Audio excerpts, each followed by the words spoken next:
Tom Van Willis III. Doesn't it sound like royalty? Of course. Well, it kind of is like I was that. going to say something like Van Willis. Van Willis, yeah. Kind of like Van Halen. Would be a good rock band. Okay, so let me show you how these age structure diagrams work. So, whenever you're dealing with human populations, you often see diagrams like this. So on this axis is the age in years. And of course, 0 are the youngest and 100 is the oldest. People don't get much more than 100. And on the bottom, what they'll do is they'll separate it in half. They'll have male on the left, they'll have female on the right, and they'll have basically population size. So it's age versus number of individuals.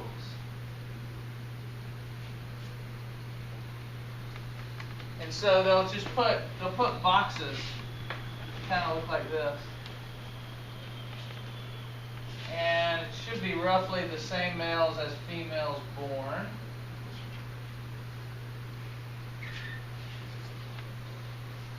So it usually goes something like this.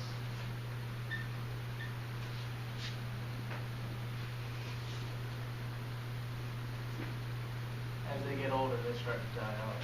So I didn't know that. Let's go down here. So this is 100. And this is 0. So this might be age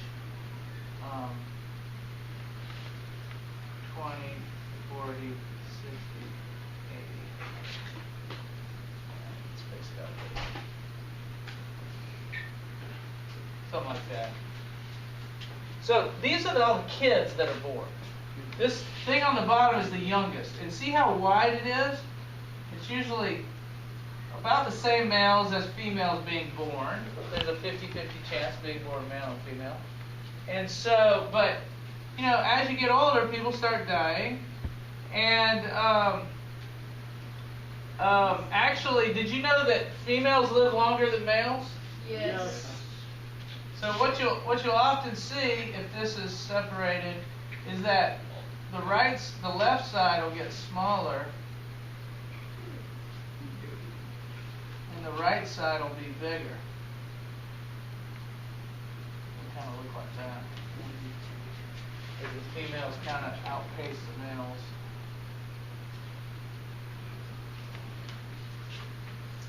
And so this is kind of a chart showing. It's called a survivorship curve or an age structure diagram. It kind of shows how the population looks at different. So if you ever see the bottom of it real big, like this, the bottom is real wide and the top is thin. That means they're having a lot of kids. So the males and females that are around, if they have a lot of kids, the base will be wide compared to the top. That means each person of reproductive age is having a lot of kids, more than to replace them. Are you with me, Dylan? Now, if it were to look something like this, here's the reproductive age people, 20 to 40 is when you're having kids. If it looks like this, think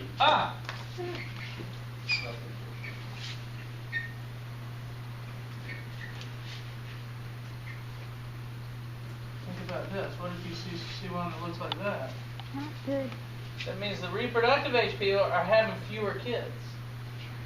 Or the babies are dying. Yeah, or the babies are dying, but that doesn't usually happen. So, what'll happen if it looks like this, that means in the future the population is going to go down because you're having less kids. you see that more, that's like a stage 4 right here.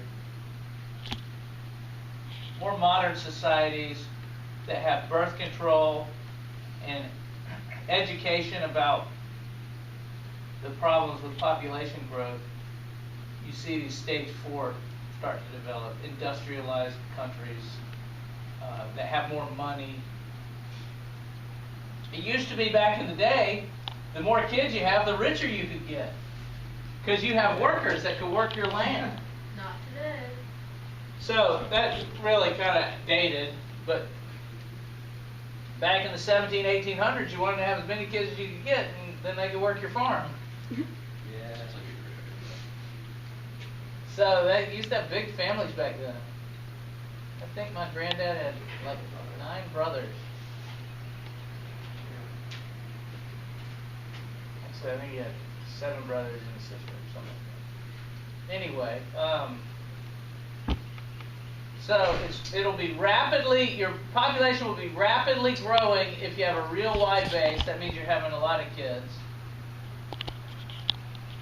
This is a slower growth because our population might be big. We have a lot of middle-aged people, but they're only having slightly more kids than them. And here's a stable population that the reproductive age people are having just about as many kids to replace themselves. Do you know how many kids you'll have to have if you want to replace yourself? 2. To keep the population stable? 2. You marry someone, that's 2 of you. If you all have 2 kids, then you're not contributing to population growth. That's the amount you should be allowed to have. You probably shouldn't have more than 2. If you do that, you're kind of taking up some extra resources. Now, sometimes it just happens accidentally. Sometimes you have twins or triplets. That could happen too. You know, we don't have any laws that says you can't, but it's probably necessary to stabilize our population growth, unless you want it to be 16 billion on the planet. Remember, the more people that are born, they take resources from the older people. So nature deals with this in a lot of ways. If there's too many kids born in a litter, wild animals they'll eat a couple of them.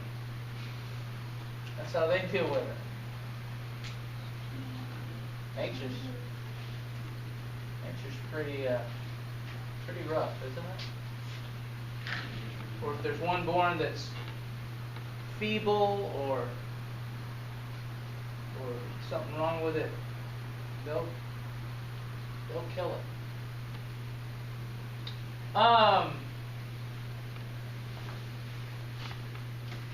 So this was kind of like the other map I showed you. And in America, we have between 0 and 1% population growth. We have 300 million people in our country. And when I was y'all's age, it was 200 million. There was a little song we would sing. 200 million people, no 2 are quite the same. Each doing things their own way. Each plays a different game. Remember that in the 70s? Yeah, I remember that. It was 200 million. Now it's 300 million. So the world population has about doubled since I was a kid. The U.S. population has gone up about 1.5 times. It's still population growth, though. It's not going down.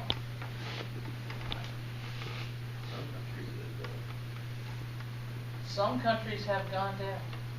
Greenland. Has Japan gone down? I know they're kind of having living choices. It says here it's going, but it might have gone down. It looks like Russia's gone down. South Africa? Down.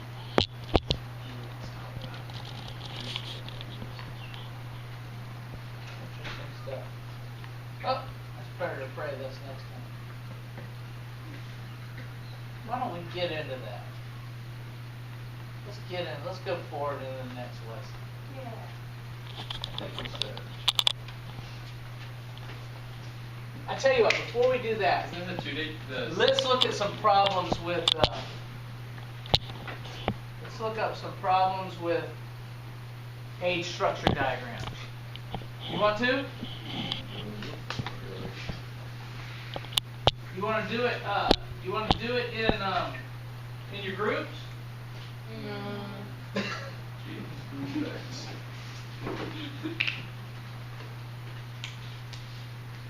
If I was in Dylan's group, I would want to be there. It's not you. Oh no, I just like get it. sitting.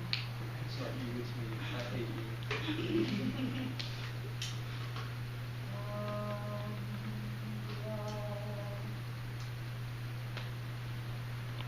Here we go. Check this out. Beautiful. Oh.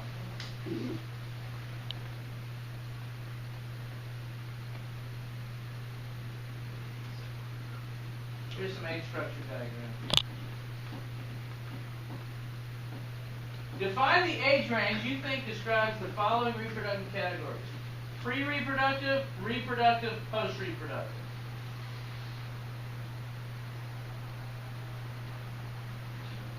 That's number one. What would you say to that? Define the age range you think describes the reproductive categories: pre-reproductive, reproductive, post-reproductive. What's a pre-reproductive age range? Zero to 9. 0 to 9, they aren't reproducing at all. Hopefully. It's probably more like 0 to 14. Yeah, I really hope so. 0 to 12. You don't see anyone under 12 having babies. What about post-reproductive?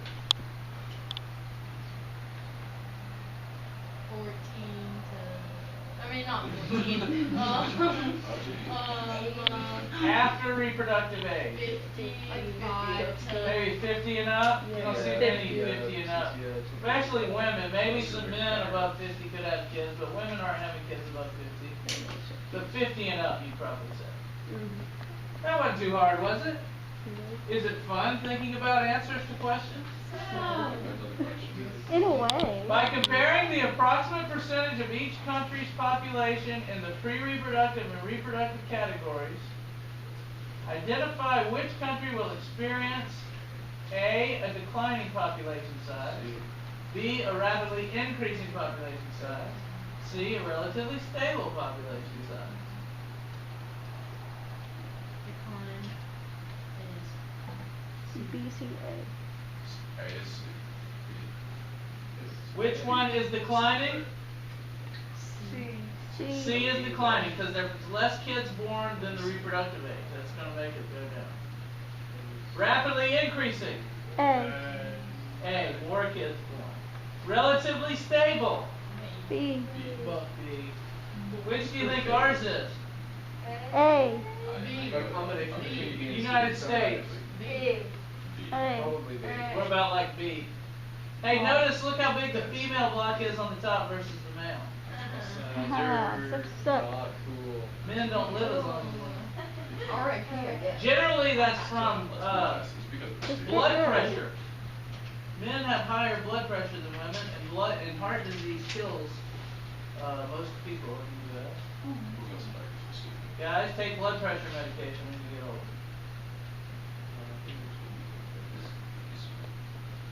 Italy, United States, Kenya. What do you think? Kenya's A. Kenya's A? Yeah. Italy is I C. said B, and Italy. Yeah.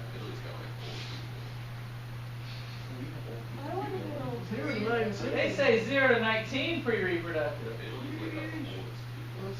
That's like wishful thinking.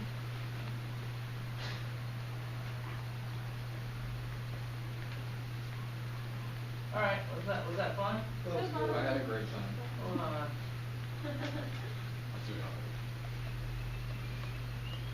How about we do it online? At home. How about you be quiet?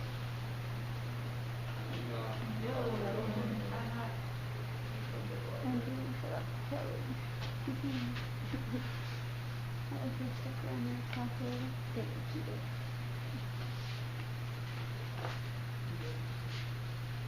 Alright. See if I can find one more.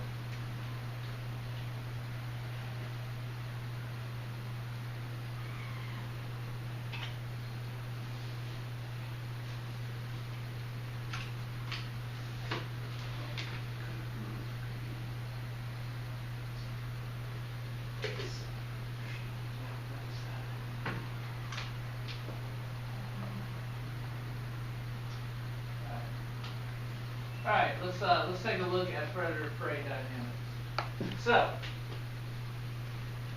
this is a famous example of a predator-prey population curve. So, this was taken from data from trappers in Canada and from a company who would buy pelts from these Canadian trappers. They would trap or shoot hares, which are like rabbits. Y'all know the tortoise and the hare? Y'all familiar? And they would shoot lynxes. Lynxes are cats. I don't have a picture of them. Lynxes are like big cats that chase the hares. And this is in a part of Canada, and this company kept real good records all the way going back to the 1800s of how many pelts they would receive each year. Because they pay hunters for them, they make fur coats out of them. Does that sound like a good business? Mm-hmm. Well, they went out of business in the 30s or 40s when, I don't know, went out of fashion, I guess. But anyway, as you can see, the population of hares goes up and down, up and down, up and down. So does the population of lynx. Lynx goes up and down. Why do they go up and down? The lynx eat the hares. That's what you got to understand. Why would they go up and down? Why not just stay steady? That's their food. They'll die if they don't have food. Okay, so here's how it works. So if the population, let's look here at the end. The end really, really shows it the best. It's probably the more accurate count, maybe, I don't know. But anyway, so if the population of hares goes up, let's say the population of hares just goes up by normal exponential growth, and it gets real high, and the population of lynx was really low, right? Well, think about that situation. You've got a whole bunch of hares around, right here in about 1908. You got a whole bunch of hares around, and you don't have many lynx. So the lynx got plenty to eat. And they're going to eat a lot, and they're going to have a lot of babies, and they'll be able to feed their babies because there's so much food out there. And so the lynx numbers are going to start going up. And when the lynx numbers start climbing up, they're going to be, once their numbers get big, they're going to eat the hares. And so the number of hares is going to start going down, and there's a dramatic drop-off. So lynx goes up, hares go down. But now, think about the lynx. Now the hares are really low because they've eaten them all. So what's going to happen to your lynx population? Yeah. They're going to starve. Think about starving lynxes out there. Isn't that sad? So the number of lynx starve, and they start to go down, and they go down. And then the hares, there's nothing to eat them anymore. So they'll go back up exponentially. Look at the exponential growth. It goes way up. Just real fast. And then they'll go back down. And I want you to notice something else about the curves, especially at the end. You can see it really well. You see how the lynx lag behind the hare? There's a lag. There's a time period of about 3 or 4 years. The hare will go up, and then 4 years later is when the lynx go up.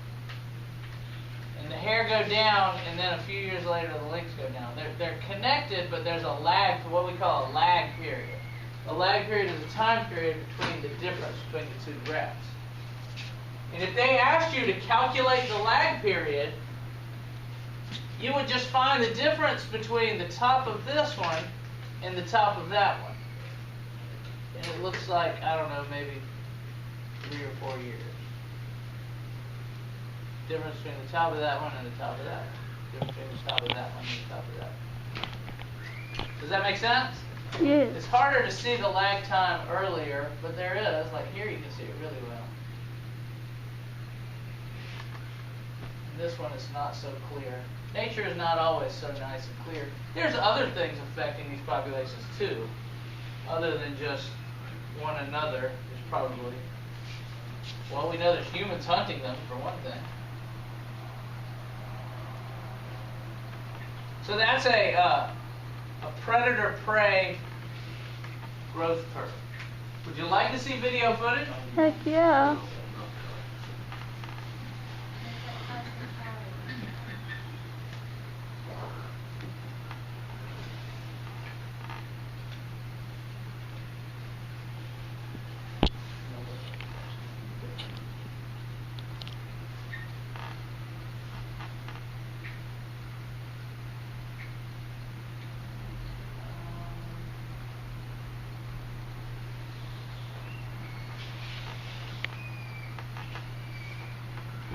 In this video, we're going to go over predation and the relationship between predators and prey. In these relationships, the predator species eats the prey species. These interactions are positive-negative interactions, as one gets a food source from the other, whilst the other dies or is harmed as a result of the interaction. An example of predation between animals is seen in the predator, the Canada lynx. The Canada lynx predates on mice, birds, squirrels, but also predates heavily on the snowshoe The hare. one I was thinking of, hold on. Ooh, look at that.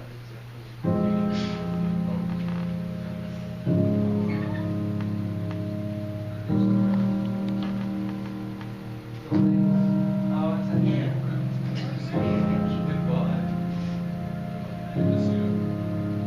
They're gonna get 'em.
Towards the end there, it sounded like the music was saying go Fluffy, and I was trying so hard to not laugh. Last week it was Candy, Charlie. Willis said.